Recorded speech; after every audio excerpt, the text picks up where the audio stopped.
Now, let us consider systems. Systems consist of signals, okay, and the perspectives. You see that each system or signal can be seen from different angles, different perspectives to obtain different information from them. You can see them from the time perspective in the time domain and see them from the frequency perspective in the frequency domain, or you can also visualize them in the pole zero domain. So let me kind of describe this. In the time domain, we know that we exist in the time domain, that is a dimension that is familiar to all of us. Signals can be visualized very easily in the time domain, how the signal evolves. This axis is the time axis and this is the amplitude, and I am taking some arbitrary signal which is kind of damping out. So you get a lot of information from this time evolution of a signal. You get information on the steady state. What is the steady state value, how long it takes to reach steady state, all this kind of information is available. You also get information on the transients and information on what is the peak overshoots, peak undershoots, and what is the kind of damping and how long it takes for any disturbance to damp out, right? And then the damping and damping ratio. Then the rise time from 0 to 90% or 95%, how long does it take? Okay. These are some important information that you can get from the time evolution of a signal or a system. Likewise, a system can also be visualized from the frequency domain, looking with respect to the frequency. What are the frequency components present in the signal or the system? Let's say this is omega axis, the amplitude. So to what frequency is it a low pass filter? This is a low pass filter. Or is it a high pass filter? Is it a band pass filter? What is the gain with respect to various frequency components? This is different components of the frequency. You see that there is a resonance and the amplitude increases, and then you see that the gain falls. The amplitude starts falling at some rate, so much dB per decade, 60 dB per decade, 40 dB per decade, 20 dB per decade, minus 20 dB per decade. So the way it falls, all this information can be obtained from the frequency perspective. So where it intersects the unity gain part, you can get the unity gain bandwidth. You can get information about the Q factor or the quality factor. So you see that here the bandwidth, information on the bandwidth of the system. So you get several information that cannot be obtained from the time domain, but can be easily obtained from the frequency domain. But note that the bandwidth here and the rise time here are related because it is the one and the same signal that you are trying to view from different angles. The third angle that one can visualize a signal or a system is in terms of poles and zeros. Pole zero plane. So in the pole zero plane, you plot the poles and zeros and try to ascertain whether it is stable or not. Stability information or the relative stability, absolute stability, relative stability. The poles are represented as X marks, zeros are represented as zeros. You can also get damping information from the pole zero plots, and you can use the pole zero plots for designing filters, designing controllers, and this is typical. For example, if you take the root locus plot, where you use the root locus plot to design controllers, which are nothing but filters, right? So the pole zero plane gives a different set of information. So this is the omega axis in the pole 0, and you have the real part or the real part of a particular pole or a 0.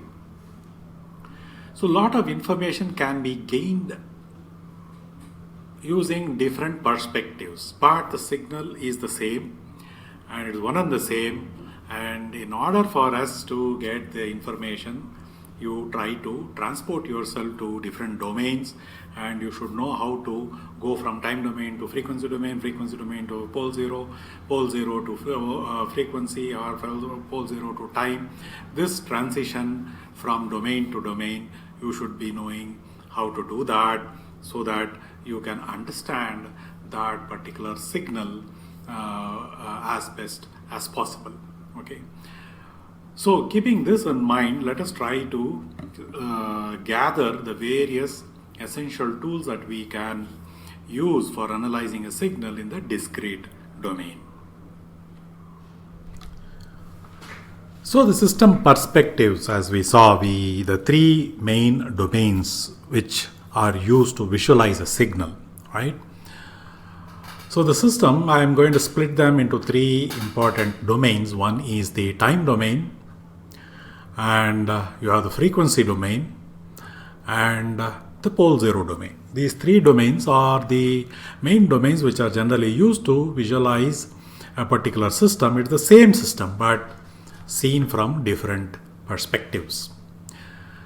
If it is an analog signal or an analog system, then in the time domain you get the responses, the wave shapes. In the frequency domain you get the frequency components, the stability information. As we saw, t is the variable in the time domain, and omega is the variable in the frequency domain, and the S plane is the pole 0 plane that is used. This is for the analog signal and analog systems. If you are talking of discrete signals, the equivalent of t is the n. The variable n is used as the discrete time number. N is equal to 1 is 1 sample time, n is equal to 2 is 2 sample time, n is equal to 3 is 3 sample times, so on. So n sample times. So n represents the discrete time samples. In the frequency domain, omega symbol is the same, which is used even in the discrete systems. And for the pole 0 plane, the Z plane is used for discrete systems. So remember that the analogous variables for the discrete domain in the three perspectives are n variable for the time domain, omega variable for the frequency domain, and the z or the z plane or the z variable for the pole 0 plane. Let us consider discrete time, n. So let me draw the x-axis. In the analog plane, this would be the time axis. And then you have the vertical or the y-axis, which is the amplitude axis. So as I said, the analog plane, this is t-axis.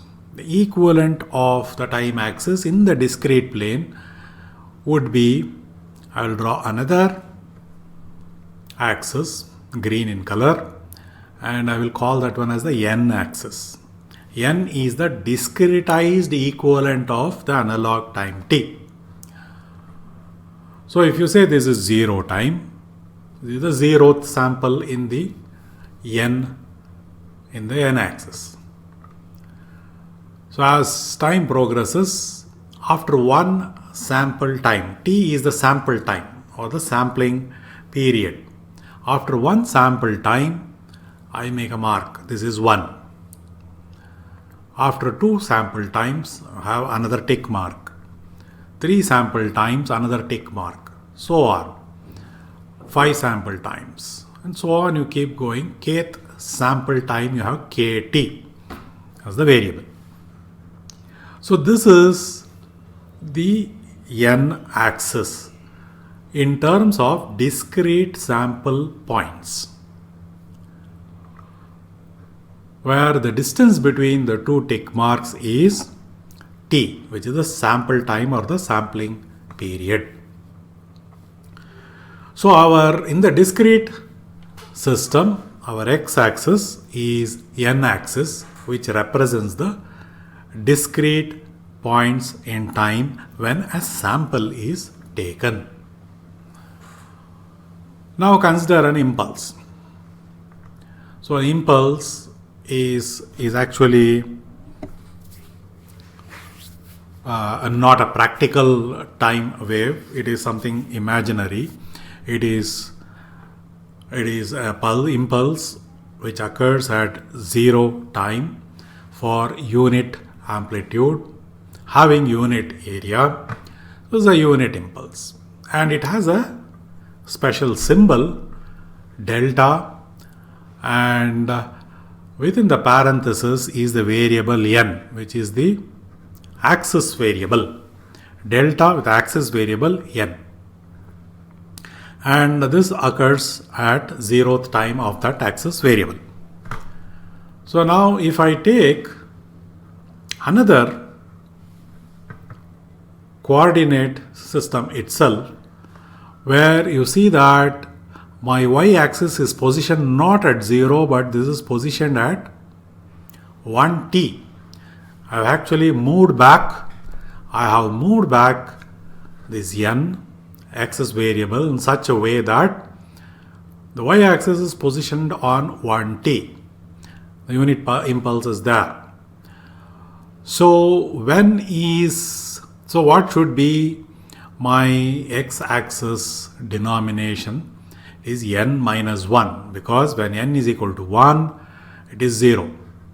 So this is an n minus 1 axis because the unit impulse is occurring at 0 of that axis variable, or I should say this is delta n minus 1. So if I take n minus 1, this is minus 1, this is 0, this is 1t, this is 2, 3, 4, so on. So for the n minus 1 axis, this is a delta n minus 1, where the variable within the parenthesis is the axis variable. So if I add these two, so if I take the delta, if I take n, if I add these two delta n's of these two axes, if I superpose, then I will get one impulse at 0, one impulse at 1t, like that. So if I have delta n minus 2, I'll have one impulse at 2t, so on. So let's say this is unit impulse, then I can have delta n minus 1, delta n minus 2, delta n minus 3, delta n minus 4, so on. I can get the superposed impulse train. It's called the impulse train. Delta n minus 1, delta n minus 2, the superposed impulse train. This will lead us to the representation of a signal. So let us see how we can represent a signal, an analog signal, take it to the digital domain. So the discrete time signal, and that has to be mathematically represented. How do we go about doing that? So let me take this train of impulses. This is the n-axis, and you see that the impulses are occurring at every sample time, 0t, 1t, 2t, 3t, 5t, so on, kt. They are all unit impulses, and on that I will superimpose the analog signal. So this is the analog signal which is continuously varying with time. This is, let us say, x, signal x, which is a function of time. So this is signal x, which is a function of the time, the analog time t. Now we have to get x, which is a function of n. So now that you have these impulses occurring at sampling intervals of time, The rule is this. Whenever the impulse axis is intersecting with the signal, then the impulse multiplied by the value of the signal at that point in time will be one sample point. So let me say this is a sample point. The value of x at t equal to 0, x0, into the impulse value at this point, which corresponds to delta n. So x at time t equal to 0 into delta n will be the sample point as marked here. And then next sample point is here. This is coming about in this fashion. X at value t equal to 1t is this value into delta of n minus 1. This is happening at n minus 1 axis, that is impulse axis, using the n minus 1 variable. So this would be the sample point. The next sample point, delta n minus 2 into x at t equal to 2t. X at t equal to 3t into delta n minus 3. So on this goes, and this can be represented in a mathematical form. So before that, you see here that I sample, and the next sample is here, the next sample is here, next sample is here, so on. But what I have to do physically is that I sample at this point and hold it till the next sample time. Then I sample, I jump to the sampled point and then hold it till the next sample point. Then jump to the new sample point, hold it till the next sampling time occurs. Then jump to the new sample point, hold. Jump to the new sample point, hold. Now this is a discretized version of xt. So I can say that this red waveform is xn. So it's a discrete signal. So the discrete signal can be visualized in this fashion. So how do we represent it mathematically? Just as we discussed, xn is x at t equal to 0 into delta n plus x at t equal to 1t into delta n minus 1 plus so on at every point. X at t equal to 2t, delta n minus 2, so on it keeps going. So this is, one would say, the mathematical representation of this discrete time signal. You can put it in a more compact form in this fashion. Xn is summation. The summation, all the points are summed, where k varies from 0 and it keeps going to infinity. So k varies from 0 to infinity. X of k represents x of 0, x of 1, x of 2, so on to x of k, where k can. So that is the value at the kth sample into delta n minus k. You take that impulse value which has the impulse variable as n minus k. N minus kth impulse variable. So this gives you the general form. But what do you do with this? Nothing. You can do nothing with this. It is not a convenient expression to do anything meaningful or any meaningful analysis with this. You just represent it in this form and just leave it. But then how do you analyze? How do you design? how do you gather information from the signals, all this needs to be done. So what do we do from this representation? So from this representation, we morph it into a much more usable representation. This is where Z transforms come in. So we saw that this is the representation of a discrete signal xn. K equal to 0 to infinity summation a kth value of x at kth sample value delta n minus k. N minus kth variable delta. Now, to make it into a usable formulation which can be used for analysis and design, there is a very simple definition that was done. That is this. This is a brilliant definition where you say that x of z, let us say the x of n is the time representation of a signal in the discrete domain, the discrete time representation of the signal. I will represent it as a z transformed value, x as a function of z. Now this is a definition.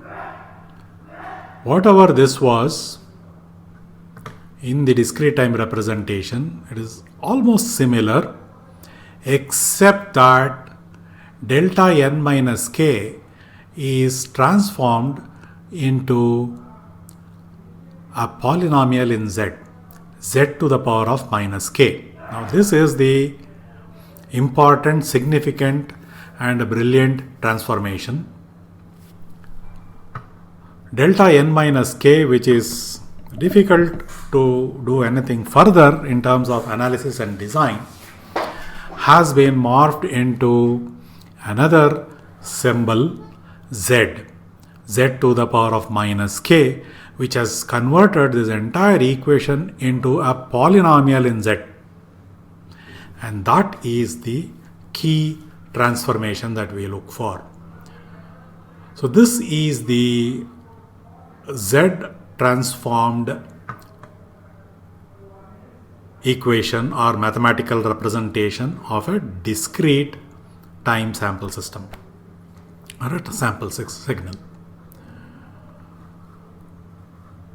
So this is the important relationship to remember, and note that this is the n domain representation and this is the z domain representation.